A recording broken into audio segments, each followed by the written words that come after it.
Let's talk about identifying potentially harmful behaviors. As we just said a moment ago, we define potentially harmful behaviors as the behaviors exhibited by one person that can intentionally or unintentionally lead to the harm, death, or disfigurement of another.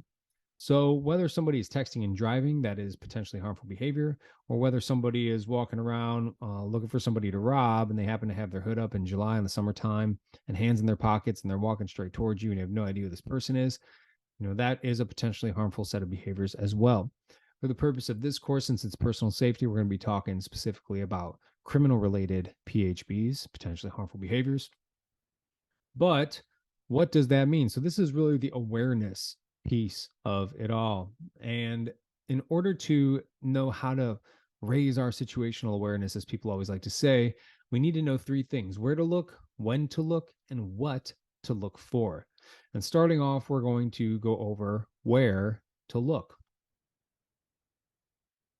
Where to look in the way that we teach here at Southern Cross is defined by the Cooper's color code and our 5s and 25s. 5s and 25s represents the physical diameter of the area surrounding you of 5 meters and 25 meters or yards. So roughly about, 15 to 75 feet. An easier way, more practical way to think about this when you're out in town is that if you could hit someone with a stone, then you should be off of your phone. So if you took a rock that was about the size of your hand and you threw it, wherever that rock would land, you need to be highly aware of anybody crossing in to that zone of yours, your 25s. And you can see here on the right side of the screen, we have the Cooper's color code for situational awareness. We have unaware, which means that you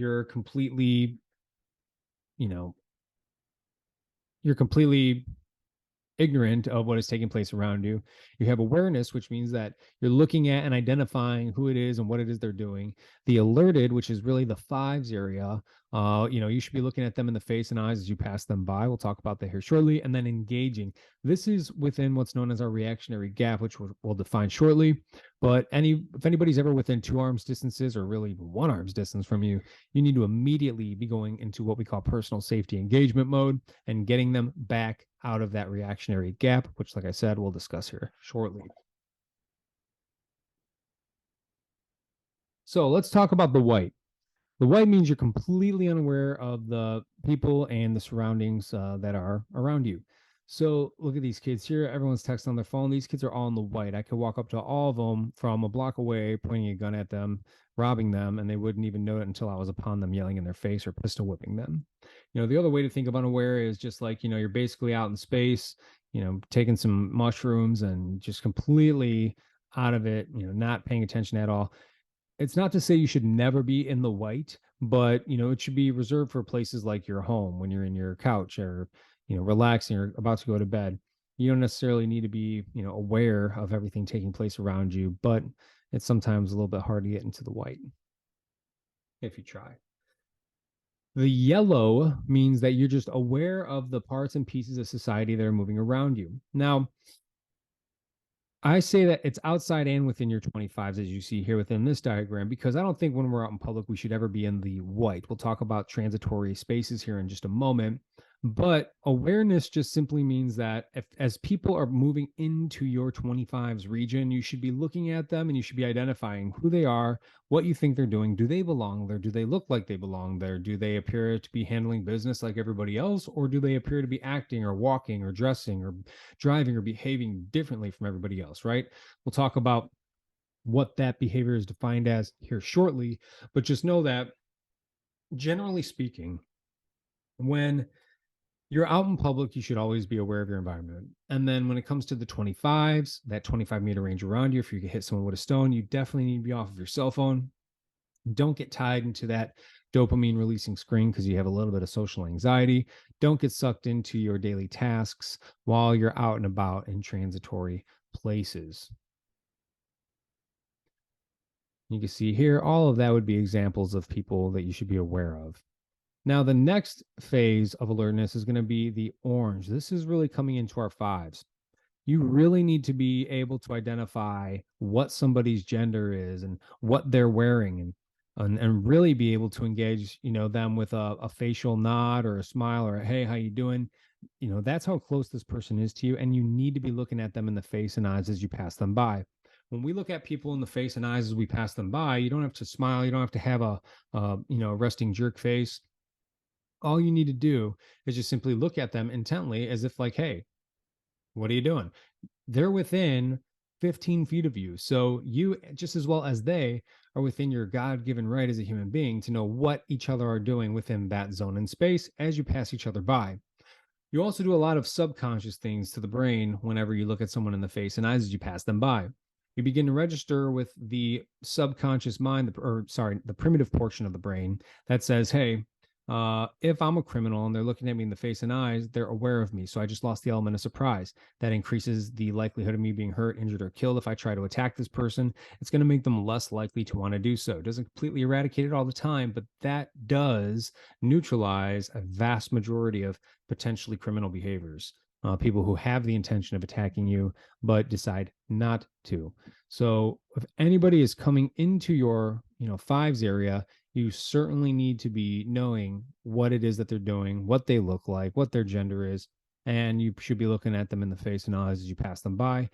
There's other reasons why it registers with the primitive portion of the brain, things like mirror neurons and finding likeness in one another and developing quick rapport as you're passing someone by, because the eyes are technically the gateway to the soul.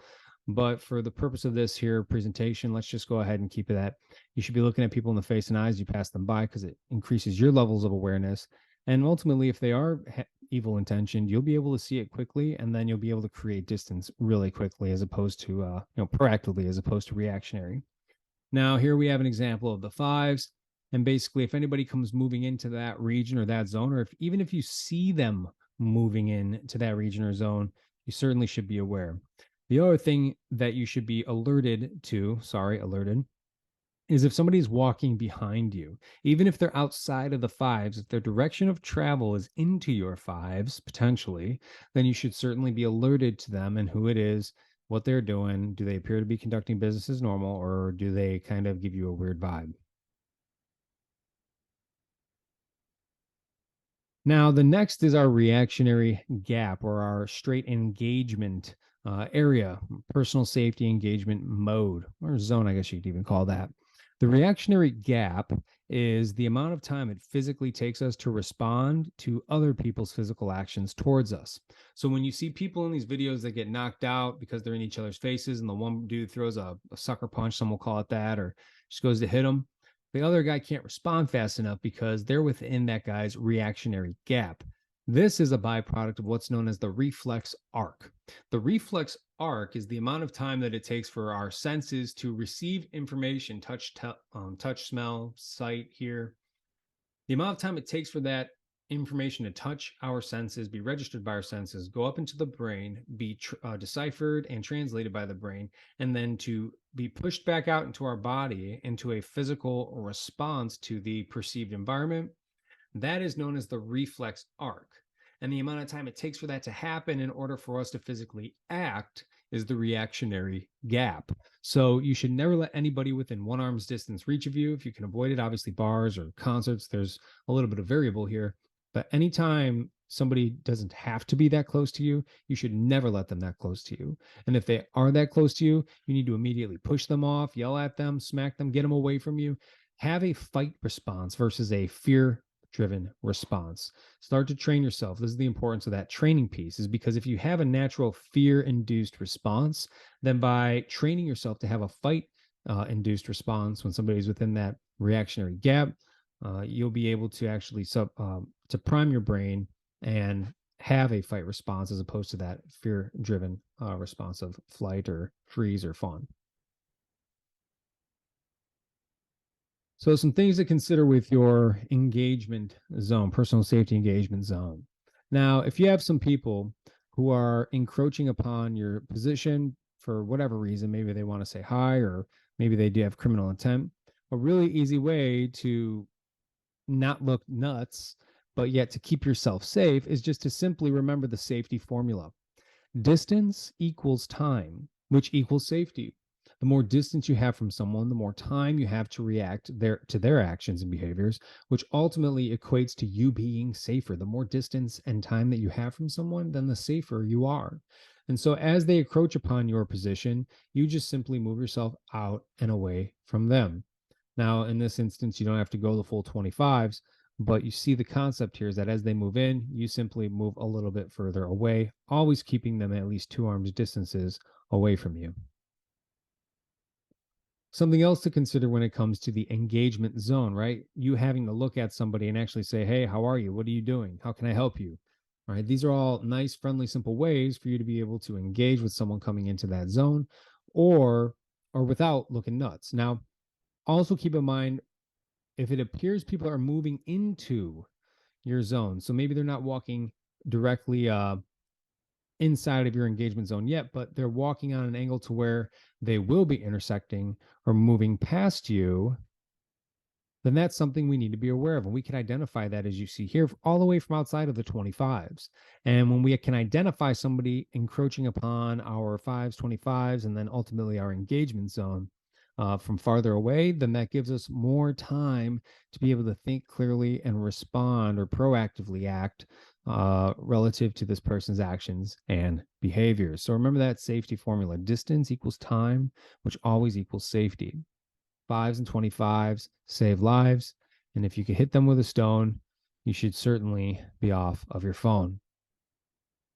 Now, why is it so important to maintain these distances? And as we've discussed with the reflex arc, it's the amount of time that it takes for information to be deciphered and perceived by the brain to be translated into a physical response. And that reactionary gap is the amount of space between you and somebody else to where you could appropriately physically react to any behaviors that they may be exhibiting. So if somebody goes to punch you, you always want to have 2 arms distances away because that is more than enough time for you to at least block, duck, run, dive, whatever it is, hit them back. The more distance you have from somebody, the more time you have to react, which ultimately means you will be safer. All right, the next part of identifying potentially harmful behaviors or raising our situational awareness is when do we look? So we know where to look, our 5s and 25s, but when do we have to consciously be observing our 5s and 25s? Because we don't want to walk around paranoid all day. We would much rather have concise, surgical times throughout our day where we do raise our levels of awareness. So we're not constantly walking around in this exhausted, paranoid state.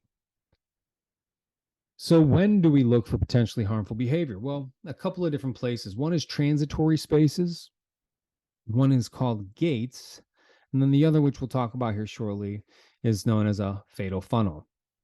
So, we have ecosystems and environments when it comes to transitory spaces.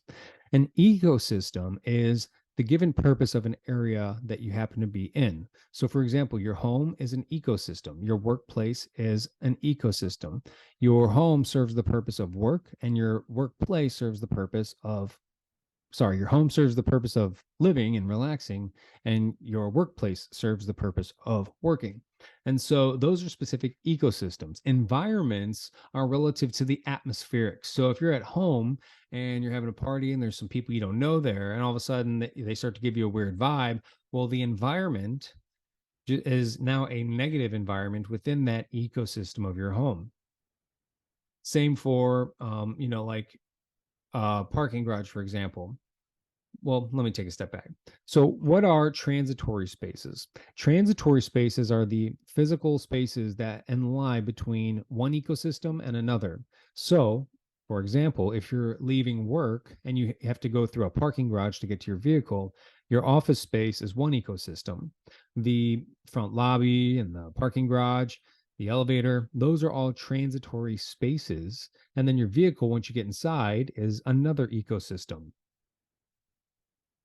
So, anytime that we're moving through transitory spaces, we want to increase our levels of situational awareness to those 5s and 25s. Gates are doorways or channels, like you see here in the top left with that woman, or even in the picture on the right with this gentleman. That door is a gate. It's basically a channelized area that takes you from one ecosystem into another ecosystem. Transitory spaces can technically be defined into ecosystems or broken up into ecosystems as well. Like you see here with this woman, she looks like she's walking through a courtyard, but if she was to pass through that gate right there and possibly go out onto a sidewalk, those would be two separate transitory space ecosystems. However, anytime we're passing through a gate, we definitely want to raise our levels of awareness because it's a channelized area. And when we're in channelized areas, it limits the ability for us to create distance from potentially harmful behaviors, which ultimately creates something known as the fatal funnel. The fatal funnel is the area of the gate itself just before and just after. Wherever the channelizing area is, if we stop there, we've just stopped in the fatal funnel. We only have front or back to go, so that means we can't go left or right. And criminals can easily rob us with a quick means of egress and getting out of there and getting away with our valuables and our materials. So, something to consider every time you walk through a doorway. When you're standing here in this doorway, like let's say a lot of people go into an environment, they get a little bit of anxiety. So they start immediately looking at their cell phone once they walk into a building or a store or an area. When you stand there, look at all the areas in this example highlighted in orange that you are visible to. All of that area, people can see you, but you can't necessarily see them. So to stand there creates an immense amount of vulnerability for yourself because all eyes are on you essentially. When you come through a gate, it is very important that you choose to go either left or right, or what we call digging your corners. When you go through a gate and you immediately commit to going left or right, what you're doing is you are making a conscious choice to get off to the side, out of the gate, out of that fatal funnel, and then observe the area around you. So then you can pull out your cell phone and check the grocery list or whatever it is that you need to do. So as you go through a door, we always recommend that you either take a step off to the left or a step off to the right and then completely observe your surroundings and then decide, okay, now I'll pull out my mobile device and I'm going to check on what it is that I need to get done for today. So be sure to be careful when you're passing through those transitory spaces or when you're going through those gates. And then don't ever get yourself caught in that fatal funnel. Stay out of your phone. Be aware of those 5s and 25s as you're passing through those gates. So now that we know where to look, our 5s and 25s, and when to look, passing through gates, transitory places, and fatal funnels, let's talk about what it is that we need to be looking for. So, as we mentioned earlier, we have PHBs or potentially harmful behaviors. Well, we break these down into three different types of PHBs. One is obvious.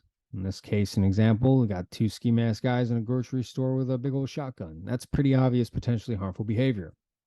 We have anomalous, where something doesn't fit into the baseline or the majority of the actions, characteristics of a particular environment. When somebody displays different characteristics and actions and sounds and behaviors doesn't necessarily mean that they're a threat or a criminal PHB, but it just means that they're an anomaly to that area.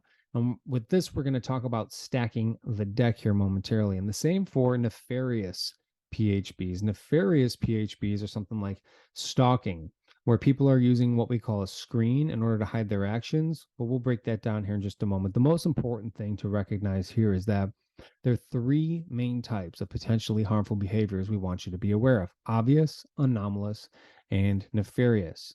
When it comes to these behaviors, we need to stack the deck, which is nothing more than just saying how many obvious, anomalous, or nefarious behavioral traits is this person exhibiting or people exhibiting. Because if the more anomalous or nefarious traits, obvious, kind of pretty easy, it's either one or done.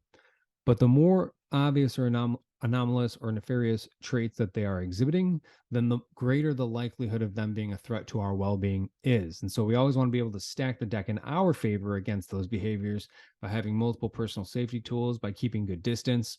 And we'll talk more about that in the making it be known phase. So, obvious, potentially harmful behaviors. If you were walking down a country road like this and you saw this young group of kids walking with a couple of guns, rifle, and a shotgun, I am most certainly going to say that that is obviously potentially harmful behavior. Whether or not they have the intention of acting criminally, it doesn't even matter when you got a group of kids walking around with some rifles and shotguns like that. And Especially younger ones are probably trying to be cool with their friends and hanging out. Got a couple of girls there. Of course, the guys want to impress them. That is something you should certainly, sure, should certainly be aware of and be taking into consideration as you're moving forward. You want to create more distance from these people or be highly aware of them and be very ready to defend yourself against them if you have to go walk by them.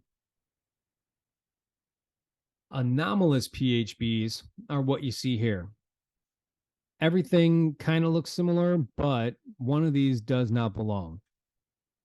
You have a real dog within that group there, and that real dog is the anomaly. So, amongst the groups of people that you see throughout your day, everybody for the most part looks the same, looks like they're handling business the normal way. But then you happen to see the one thing that sticks out, or the behavior, the traits, the characteristics, the motions, the sounds, the smells, whatever it is that does not fit within that environment to what you believe and register as normally, then that is an anomalous behavior. So, for example, if we're at a gas station that is normally filled with Porsches and Mercedes Benzes, and everybody in there is always business casual, or business attire. And all of a sudden, you get this like beat up Toyota Corolla comes crashing over the bump, loud, aggressive music blaring from it. Black, super dark tinted windows. The front bumper's all damaged, so it's hanging off. They're scraping on the floors. They park along the side of the gas station, not in a spot, not in a retail spot or a gas filling spot. Well, that is a lot of anomalous behaviors that are being exhibited by that vehicle. And the fact that they're exhibiting three or more, usually three is about the cutoff where we start to say, hey, there's a high likelihood that this is a threat to my well being at this point. So take these into considerations when we're stacking the deck and being aware of anomalous behavior. Nefarious behavior.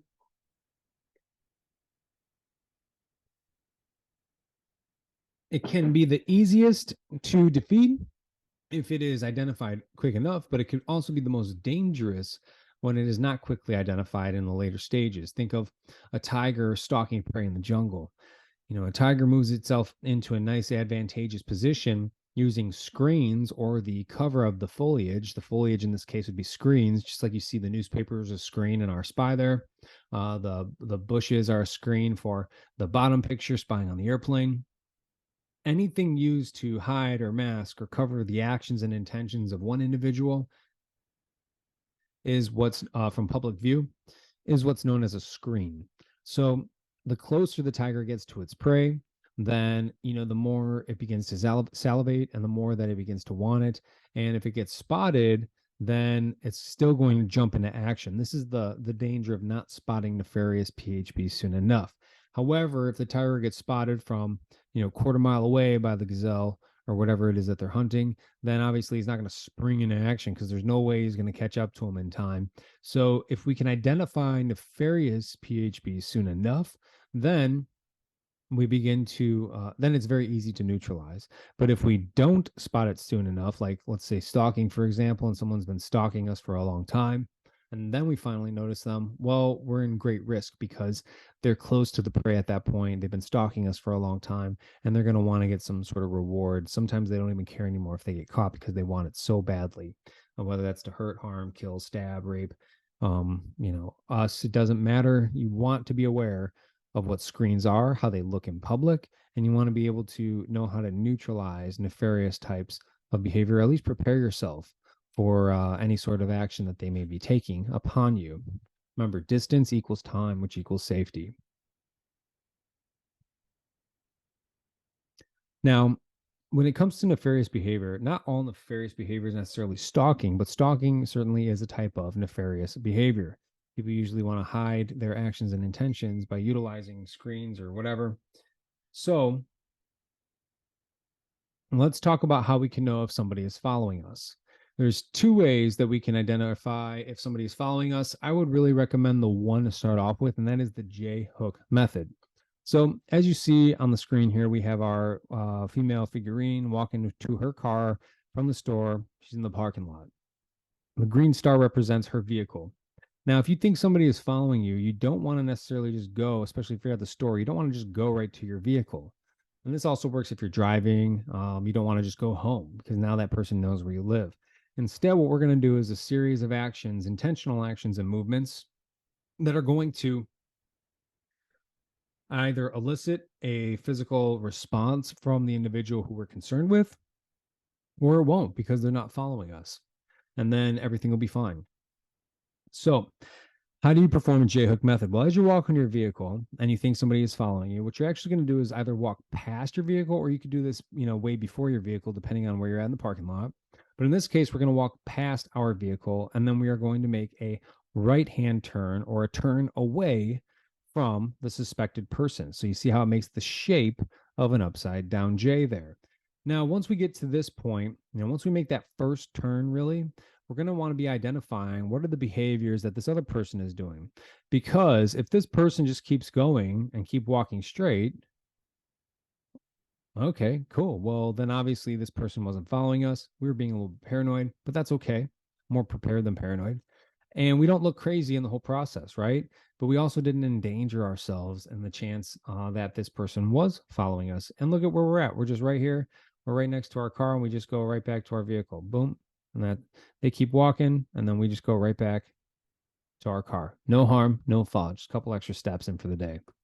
Now, let's say that instead of them walking straight, they actually start to turn over and then even back towards us, also making the shape of the J. The moment that they make the shape of this J hook, now we have confirmed that this person most likely does, very highly likely does, have negative intentions. And so instead of going back to our vehicle, all we're going to do is continue to go straight back into the store, keeping that distance between us and them, and getting ourselves somewhere public into safety. And quite honestly, at that point, you're calling the police, you have your pepper spray in your hand. You're getting help at this point, because there's no reason somebody should be doing a J hook maneuver with you. This is what it's designed to do. There's very small probability that they would have to do the exact same movement as you would. Now, let's say that you're not comfortable with, the J hook maneuver. You could do what's known as the sidestep method. Now, notice how the arrows get thicker and darker each and every turn that the person takes, is because they're stacking the deck in these nefarious behaviors. So instead of just doing a straight upside down J, you can cross over, go up, and then cross over, go up. And this is somewhat normal behavior for being in a parking lot. And it's not necessarily abnormal for someone to be walking behind us, but as you see here, if somebody is walking and they start making these crossover turns as well, it starts to feel a little strange. Even further now, once they make that next crossover and turn, so they're now following the direction that we are taking, that is when we need to make the decision and choice. All right, we're going to go ahead and start now moving back towards the store. It doesn't look weird until you actually start moving back towards the store, but we don't care about that because this person has already exhibited strange, nefarious behaviors. They've stacked that deck and to the point where, hey, we're not comfortable with this. We're getting back to the store, and we're going to call the cops on this person and get help. So that is the J hook and the sidestep maneuver to know if somebody's following you. Again, this works while driving. Don't go home, just drive around your block a few times. And if they keep following you, then go to a police station.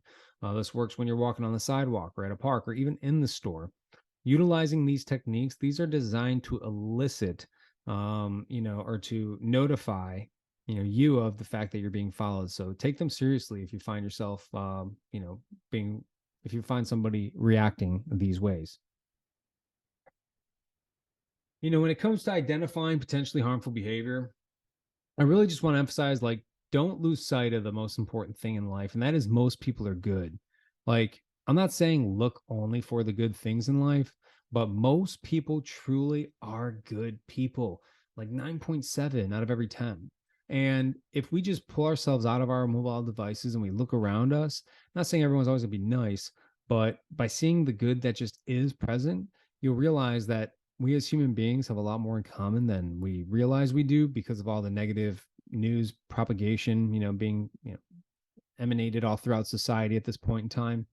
But when you look around, and if most people are good and you look around and you recognize the good that is present, then that means life in general is good, and that you'll have more good experiences than bad experiences. And this goes back to priming the reticular activating system. So just know that most people are good. And if you just happen to see the kindness that is present, evil will have nowhere to actually rear itself, because it'll become very evident to you and everybody around you very quickly. And then we can all stand up for one another against violent crime and provide what we call the blanket of security within this society. So, a little recap here on ways to raise your situational awareness, or what we call the identify, phase of the pin me. Prime that reticular activating system through education and know how to respond to these situations through training. Understand where, when, and what to look for. We're looking at the 5s and 25s. We're constantly aware of people crossing in, and we don't let anybody within that one arm's distance engagement zone, personal safety engagement zone. When do we look? We want to look in those transitory spaces. That is the areas in between ecosystem A and ecosystem B for where we're going. Right. So anytime we're in a transitory space, we want to be aware of those 5s and 25s consciously. Anytime we're passing through gates or doorways or channelizing areas, we definitely want to be aware of those 5s and 25s. And remember, don't get frozen in the middle of them and the fatal funnel. Get off of them, go dig a corner left or right, stand off to the side, observe your area, 5s and 25s, and then pull out your phone to go over your checklist or whatever it is you got to do. What to look for? We're talking about those potentially harmful behaviors, the behaviors exhibited by one person that are likely to either directly or indirectly, purposefully or non-purposefully, result in the injury to people around them. And that's obvious PHBs, anomalous PHBs, and nefarious PHBs. And then again, ultimately, remember that a lot of kindness, a lot of good is constantly present around us. Be sure that you don't lose sight of it. See it for what it is. Don't go looking for only that, but just see it for what it is and where it is. And you'll definitely be on the fast track to a happier, more successful, more productive, and enjoying life when you just realize that, man, people really aren't that bad most of the time. And when you recognize that and other people recognize that, and we can look out for each other, that's when society really starts to glue together and we can really all start to have fun and enjoy ourselves again, as opposed to this constant fear induced state of existence that we happen to find ourselves in. All right, everyone. So that is the end of the first lesson here. Identify, preparation, and identify. Stay tuned if you want to come check it out for how to neutralize, navigate. It's going to be the next segment. We'll be releasing that here soon. I don't know when, but you got to stay tuned if you want to find out more. All right, everyone. Thank you very much. Take care, stay safe, and always be kind.